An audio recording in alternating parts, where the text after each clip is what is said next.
In the beginning, before time itself, there was nothing but a vast, formless void. Darkness covered the face of the deep, a silent, empty expanse. And over the surface of the waters, the Spirit of God moved, a silent promise of the wonders to come. Then a voice echoed through the stillness, powerful and clear. "Let there be light." In an instant, a brilliant, radiant light exploded into existence, shattering the darkness. It was the first dawn, the birth of day and night. And God saw that the light was good.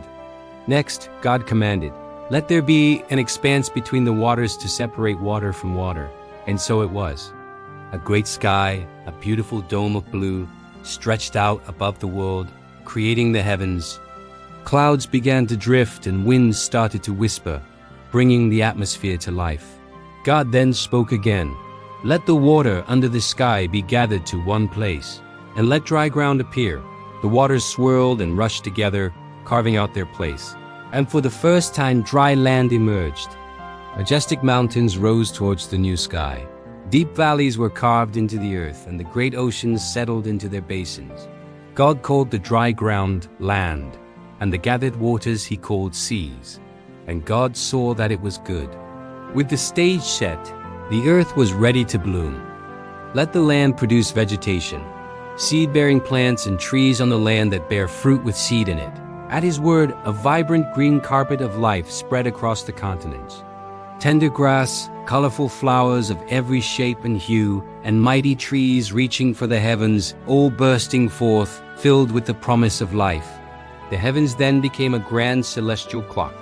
God said, "Let there be lights in the expanse of the sky to separate the day from the night." The sun ignited in a blaze of glory, a fiery orb to rule the day. A gentle silvery moon appeared, casting a soft glow to govern the night. And across the deep, dark canvas of space, countless stars were scattered like diamonds, filling the sky with wonder and mystery. Now, the world was ready for creatures to inhabit it. Let the water teem with living creatures, and let birds fly above the earth across the expanse of the sky. The oceans came alive. Schools of shimmering fish filled the seas, and mighty whales leaped from the depths in celebration. Above, the skies filled with the sound of beating wings as birds of every kind soared in magnificent flocks.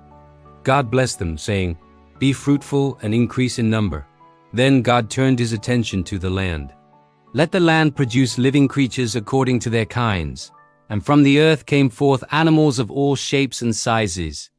Majestic lions, graceful deer, and countless other wild creatures began to roam the forests and plains. But the pinnacle of creation was yet to come. In a moment of divine intimacy, God said, "Let us make mankind in our image, in our likeness." He formed a man from the dust of the ground and breathed into his nostrils the breath of life, and the man became a living being. He opened his eyes to a world of wonder made for him. God blessed mankind and gave them stewardship over all the earth and every living creature. Finally, the work was complete.